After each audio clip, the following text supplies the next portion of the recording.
नमस्कार, ABC channel में आपका स्वागत है। मैं हूं सचिन श्रीवास्तव और आप मेरे साथ देखेंगे आजमगढ़ से जुड़ी खबरें। आइए नजर डाल लेते हैं आज की खास खबरों पर।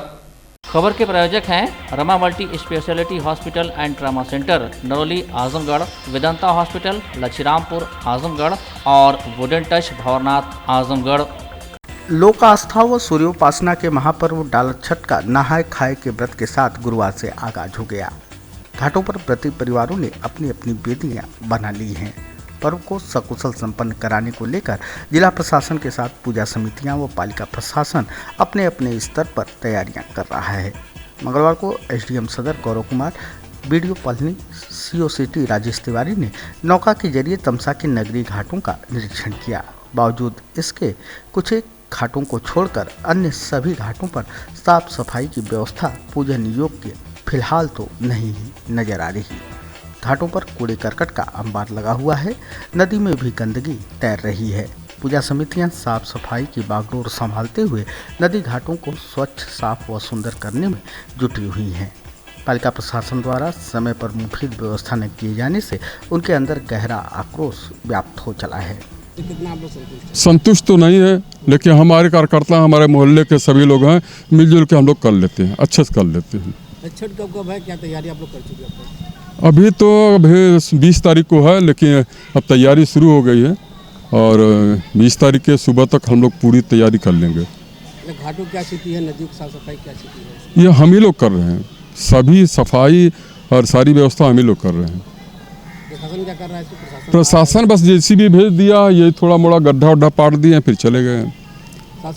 साफ सफाई कुछ नहीं, अभी तक तो कोई सफाई नहीं। अभी तक सफाई सब मेरे ही आदमी कर रहे हैं। नदियों क्या स्थिति, साफ है कि गंदी है क्या? नहीं, नदी तो गंदी है, लेकिन सफाई कर रहे हैं हम लोग। अभी और गंदी हो जा रही है, फिर उसके बाद सफाई समय 20 तारीख को सुबह हम लोग पूरी सफाई कर देंगे। सफाई नगर पालिका पूरा करवा नहीं रही, जेसीबी आया था, वही गड्ढा उड्ढा पाट के चला गया। बाकी जितने कार्यकर्ता हम लोग सुबह से लगे हुए, झाड़ू उड़ू मारे हैं। देखिए वो ईटा उटा सब पड़ा हुआ है, अभी उसका कुछ हो नहीं रहा है। ठीक है, और प्रशासन कल आई थी, लेकिन घाट पर डीएम साहब नहीं आए थे, उस पार से वो लोग चले गए निरीक्षण करके। बाकी जो है यही आपके सामने पड़ा हुआ है, देख लीजिए। वहीं पालिका परिषद के अधिशासी अधिकारी डॉक्टर शुभनाथ प्रसाद ने बताया कि 19 तारीख की शाम तक सभी घाटों की साफ सफाई हो जाएगी। जनता को कोई दिक्कत नहीं होगी। नगर पालिका में लगभग 10 घाट बने हुए हैं। 10 घाटों पर साफ सफाई कार्य चल रहा है। नगर पालिका सारे कर्मचारी उसमें लगे हुए हैं सफाई के ऊपर। निरीक्षण सर कौन कौन किया है? निरीक्षण मैं खुद था, सीओ सिटी, एसडीएम सदर, कोतवाली, सारे लोग मिलकर निरीक्षण किया गया है। तो प्रकाश की क्या व्यवस्था की गई है? प्रकाश की व्यवस्था छठ घाट जहाँ जहाँ बनता है वहाँ जहाँ स्थानीय लोग स्वयं करते हैं, और जहाँ कमी रहती है मैं भी अपना लाइट का व्यवस्था किया हूँ। तो लेकिन स्थानीय लोगों का कहना है, जो भी पूजा करने वाले हैं, सफाई वो नहीं हो रही है काफी से। नहीं, हमारा प्रयास है, सफाई कार्य हर जगह लगा हुआ है, और 19 तारीख शाम तक मैं सारे घाटों को सफाई करा करके और वहाँ चुनाकली कर दूंगा, कहीं किसी की शिकायत नहीं रह जाएगी। कोरोना संक्रमण काल में ट्रेनों का संचालन कम होने और छठ पर्व के मद्देनजर बसों में यात्रियों की भीड़ काफ़ी बढ़ गई है। दूरदराज शहरों में रहने वाले पर्व को लेकर घरों का रुख कर चुके हैं, लेकिन बसों की कमी उनके सफ़र में रोड़ा बन रही है। मऊ, बलिया, गोरखपुर, जौनपुर, गाजीपुर, लखनऊ सहित अन्य रूटों पर जाने वाले यात्रियों की भीड़ घंटों बसों का इंतजार कर रही है। बाहर से जो बसें आजमगढ़ डिपो पहुंच रही हैं, वे पहले से ही इस कदर खचाखच भरी आ रही हैं कि उनमें तिल रखने तक की जगह नहीं। इसके बावजूद इन बसों में भी चढ़ने को लेकर जबरदस्त धक्कम धुक्का हो रही है। हमको बलिया जाना है। कितने घंटे से आप यहाँ पे? 3 घंटे से खड़े हैं। कोई बस नहीं है? कोई बस नहीं, बस आ रही है, लेकिन भरी भरी आ रही है, बहुत भीड़ है। आप लोग छठ पूजा के लिए जा रही थी? हाँ, छठ पूजा के लिए जा रहे हैं। तो यहाँ बहुत ज़्यादा भीड़ है। हाँ, कोई व्यवस्था है इनकी तरफ से नहीं? नहीं, कोई व्यवस्था नहीं। बलिया जाना चाहिए। किस काम के लिए जाना है? छठ पूजा के लिए। क्या है यहाँ आपके व्यवस्था? कितने घंटे से खड़े हैं आप? 2-3 घंटे हो गए। कोई नहीं? कोई बस नहीं, कोई व्यवस्था भी नहीं? कोई व्यवस्था नहीं। कहना न होगा कि डिपो पर बस न होने से यात्री परेशान हैं। अतिरिक्त बसों के संचालन में डिपो रुचि नहीं ले रहा, जिससे यात्रियों की फजीहत काफ़ी बढ़ गई है। गंतव्य तक पहुंचना उनके लिए अब टेढ़ी खीर बन गया है। वहीं इस संदर्भ में सहायक क्षेत्रीय प्रबंधक ललित कुमार श्रीवास्तव ने बताया कि सभी रूटों पर पर्याप्त बसें लगाई गई हैं, लेकिन यात्रियों के तेजी से बढ़ते जाने से समस्या खड़ी हो रही है। दिल्ली से हम लोगों ने बसें बढ़ाई हैं। आजम दिल्ली से जो यात्री बलिया के लिए या पूर्वांचल के लिए आना है, दिल्ली से हमने करीब 30 बसें बढ़ाई हैं। इसके अलावा कानपुर में भी गाड़ियाँ लगाए हैं और बलिया रूट पे जहाँ मैक्सिमम यात्री पिकअप होते हैं वहाँ पे फ्रिक्वेंटली अप डाउन सरल सेवाएं बहाल हैं। लेकिन सर अभी बहुत से यात्री तो 3-3 घंटे से इंतजार कर रहे थे मऊ बलिया। देखिए नंबर ऑफ पैसेंजर्स बढ़ रहे हैं, ये सत्य है, लेकिन उनकी व्यवस्था लगातार की जा रही है, गाड़ियाँ लगातार भेजी जा रही है। सर कब से व्यवस्था बनाएंगे, कब तक रहेगी? ये 10 दिन का अभियान है, दीपावली से ही चल रहा है ये, और ये पूरा छठ के बाद तक चलेगा, 20-23 तक।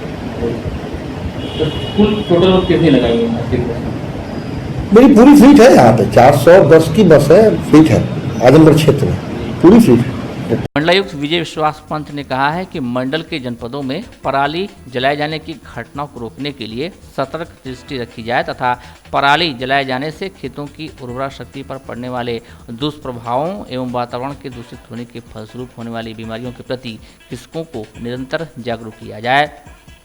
मंडलायुक्त श्री पंत ने बुधवार को अपने कार्यालय के सभागार में आयोजित मंडलीय समीक्षा बैठक के दौरान तीनों जनपद के मुख्य चिकित्सा अधिकारियों को निर्देशित किया कि सीएचसी एवं पीएचसी पर तैनात चिकित्सकों को रात्रि में तैनाती स्थल पर ही आवासित रहना सुनिश्चित करें। उन्होंने तीनों जनपद के जिलाधिकारियों से कहा कि चिकित्सकों के तैनाती स्थल पर उपस्थिति का अपने स्तर से औचक निरीक्षण भी कराएं। श्री पंत ने निर्देश दिया कि कोविड-19 की टेस्टिंग पर विशेष ध्यान दिया जाए, किसी भी दशा में लक्ष्य से कम टेस्टिंग नहीं होनी चाहिए। आयुष्मान भारत की समीक्षा के दौरान पाया गया कि जनपद बलिया में गोल्डन कार्ड के लाभार्थियों की संख्या 1 माह के अंतराल में 2 लाख से अधिक वृद्धि हुई है। मंडलायुक्त द्वारा इस संबंध में पूछा जाने पर अवगत कराया गया कि विगत माह त्रुटिवश विवरण प्रेषित किया गया था। मंडलायुक्त श्री पंत ने घोर लापरवाही मानते हुए संयुक्त निदेशक स्वास्थ्य को निर्देश दिया कि इस संबंध में मुख्य चिकित्सा अधिकारी बलिया से स्पष्टीकरण प्राप्त किया जाए। इसी प्रकार अपने विभाग से संबंधित प्रगति की जानकारी देने हेतु संयुक्त निबंधक संयुक्त आयुक्त सहकारिता बैठक में उपस्थित नहीं थे, जबकि मुख्यालय से बाहर जाने हेतु उनके द्वारा अनुमति भी नहीं ली गई थी। मंडलायुक्त ने इस पर सख्त नाराजगी व्यक्त करते हुए संयुक्त निबंधक संयुक्त आयुक्त सहकारिता का 1 दिन का वेतन रोकने तथा उनसे स्पष्टीकरण मांगने का निर्देश दिया। मंडल के जनपदों में धान खरीद की समीक्षा में पाया गया कि आजमगढ़ में 69 में से 66 केंद्रों पर, बलिया में 75 में से 29 केंद्रों पर खरीद जारी है, जबकि मऊ में 15 केंद्रों पर खरीद नहीं हुई है। उन्होंने कहा कि जनपद बलिया में धान खरीद के संबंध में अधिक शिकायतें मिल रही हैं तथा मऊ में भी धान खरीद की स्थिति ठीक नहीं है। संभागीय खाद्य नियंत्रक को निर्देश दिया कि तत्काल आरएमओ डिप्टी आरएमओ आज के साथ दोनों जनपदों का भ्रमण कर वस्तु स्थिति से अवगत कराएं। उन्होंने उपनिदेशक अर्थ एवं संख्या को निर्देश दिया कि गाँवों में 5 लाख से अधिक लागत के कार्यों की जांच मंडलीय टीम के माध्यम से कराई जाए। बैठक में मंडलायुक्त ने कहा कि जनपदों में बहुत सी ऐसी सड़कें हैं जिस पर निर्माण कार्य अत्यंत जरूरी था, परंतु कार्य दूसरी सड़क पर कराए जा रहे हैं। इस संबंध में उन्होंने तीनों जिलाधिकारियों से कहा कि लोक निर्माण विभाग के जो नए कार्य कराए जा रहे हैं उनके चयन के आधार एवं औचित्य की जांच कराएं। बैठक में अन्य कार्यों की भी विस्तार से समीक्षा की गई। इस अवसर पर जिलाधिकारी आजमगढ़ राजेश कुमार, जिलाधिकारी मऊ अमित सिंह बंसल, जिलाधिकारी बलिया श्रीहरि प्रताप शाही, मुख्य विकास अधिकारी आजमगढ़ आनंद कुमार शुक्ला, मुख्य विकास अधिकारी मऊ राम सिंह वर्मा सहित अन्य संबंधित अधिकारी उपस्थित रहे। आजमगढ़ के तरवा थाना क्षेत्र के लखनपुर गांव में आपसी विवाद के चलते एक युवक ने मंगलवार की रात 52 वर्षीय ऑटो चालक रमेश मिश्रा पर कुल्हाड़ी से वार कर दिया, जिससे वह गंभीर रूप से घायल हो गए। आसपास के लोग रमेश मिश्रा को लेकर जिला अस्पताल ले आए, लेकिन इलाज के दौरान उनकी मौत हो गई। इस मामले में पुलिस ने मुकदमा दर्ज कर आरोपी की तलाश शुरू कर दी है। पुलिस का कहना है कि अभी तक की जानकारी के अनुसार आरोपी ओंकार मिश्रा मानसिक रूप से अस्वस्थ है। शायद इसी अस्वस्थता के चलते उसने हमला किया।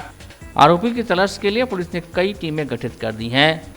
एसपी ग्रामीण का दावा है कि जल्द ही आरोपी को गिरफ्तार कर लिया जाएगा। थाना के अंतर्गत का एक मामला आया हुआ था। रमेश मिश्रा करके एक पेशेंट था, 52 वर्षीय था। और उस गंभीर अवस्था में आया हुआ था, इलाज के दौरान उसकी मृत्यु हो गई है। क्या कहाँ चोटें, कैसे चोटें लगी? उसकी ज़्यादातर चोटें उसके चेहरे पे थी, फेस पे थी उसके चोटें, और गले के पास एक जो चोट थी। कैसे धारदार धारदार चोटें थी। क्या मतलब कैसे मौत हो गई? पेशेंट को जो है ज़्यादा ब्लड गिरने की वजह से उसकी मृत्यु हो गई। 11 को तरवा थाना क्षेत्र के गांव लखनपुर में यह सूचना प्राप्त हुई कि गांव का एक श्री रमेश मिश्र पुत्र भागीरथ मिश्र, जिनकी उम्र करीब 52 वर्ष थी, उनके ऊपर गांव के ही गुड्डू उर्फ ओंकार मिश्र द्वारा कुल्हाड़ी से हमला कर दिया गया था, जिसमें उनको तत्काल मेडिकल के लिए भेजा गया, परंतु रास्ते में उनकी मृत्यु हो गई। इस संबंध में थाना पर मुकदमा पंजीकृत किया गया है। मृतक का पंचायतनामा व पीएम की कार्रवाई की जा रही है। अभियुक्त की गिरफ्तारी हेतु टीमें दबिश दे रही हैं। शीघ्र ही उनकी गिरफ्तारी सुनिश्चित की जाएगी। मौके पर शांति व्यवस्था कायम है। सर, दुश्मनी किस चीज़ को लेकर थी? कुछ कोई अभी दुश्मनी का कारण कोई नहीं ज्ञात हुआ है, और ये कुछ लोगों द्वारा स्थानीय पूछताछ में यह ज्ञात हुआ कि मानसिक तौर पे कुछ अस्वस्थ था हमलावर। विवेचना की जा रही है। जो तथ्य प्रकाश में आएंगे तदनुसार कार्रवाई की जाएगी। बुधवार को नरौली क्षेत्र सहित विविध स्थानों पर पुलिस के सहयोग से एनसीसी व स्काउट गाइड के छात्र छात्राओं ने वाहन चालकों को यातायात नियमों के प्रति जागरूक किया। यातायात माह नवंबर के क्रम में जागरूकता के लिए किए गए इस क्रम में एनसीसी व स्काउट गाइड के दलों ने बिना सीट बेल्ट लगाए 4 पहिया वाहन चलाने वालों और बिना हेलमेट पहने 2 पहिया वाहन दौड़ाने वालों को यातायात नियमों के प्रति जागरूक किया। उन्हें खुद की सुरक्षा के प्रति सचेत करते हुए भविष्य में यातायात नियमों का पालन करने का संकल्प दिलाया। इस दौरान उपस्थित रहे पुलिस अधीक्षक यातायात सुधीर जायसवाल ने कहा कि जागरूकता की इस अपील के उपरांत गुरुवार से कड़ाई बरती जाएगी। यातायात नियमों का उल्लंघन करने वालों का चालान किया जाएगा। माह के दौरान आज एनसीसी और स्काउट के छात्रों द्वारा और पुलिस के सहयोग से जनता को यातायात नियमों का पालन करने के लिए जागरूक किया जा रहा है। जो लोग सीट बेल्ट बिना हेलमेट चल रहे हैं उनको विशेष रूप से पंपलेट आदि के माध्यम से यातायात नियमों को महत्ता बताई जा रही है।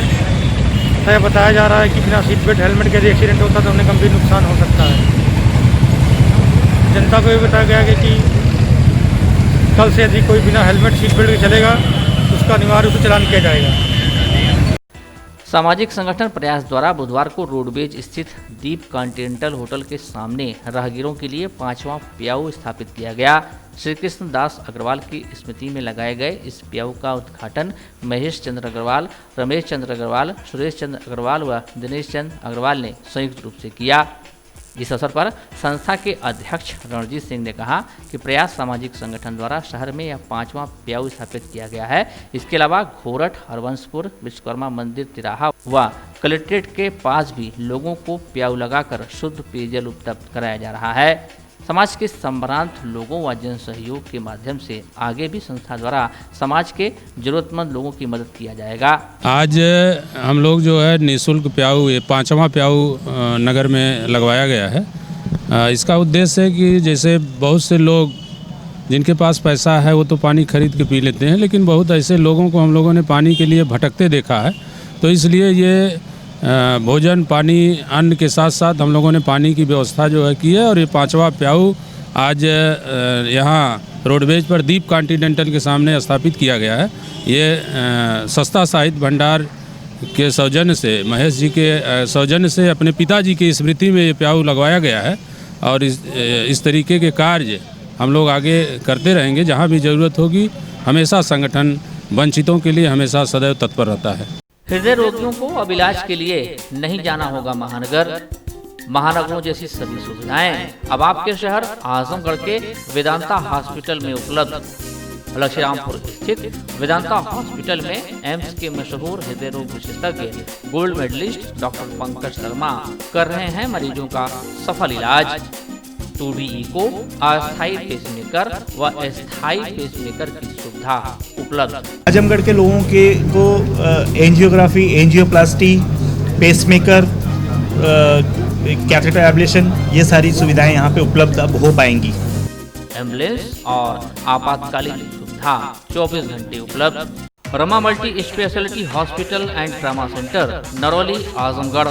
Doctor Amit Singh laparoscopic surgeon एवं मूत्र रोग विशेषज्ञ, डॉक्टर खुशबू सिंह स्त्री एवं प्रसूति रोग विशेषज्ञ और डॉक्टर राघवेंद्र न्यूरो सर्जन दे रहे हैं अपनी सेवाएं।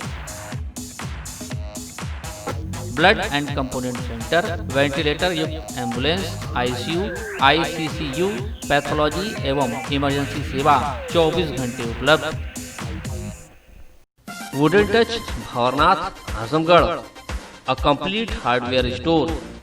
हमारे यहाँ branded plywood, flush door, designer door, PVC door, formica, fancy hardware, kitchen की चिमनी एवं मॉड्यूलर किचन की एक्सक्लूसिव रेंज उपलब्ध। अपने आशियाने में लगाइए 4 चांद, पहुंचिए वुडन टच भंवरनाथ आजमगढ़।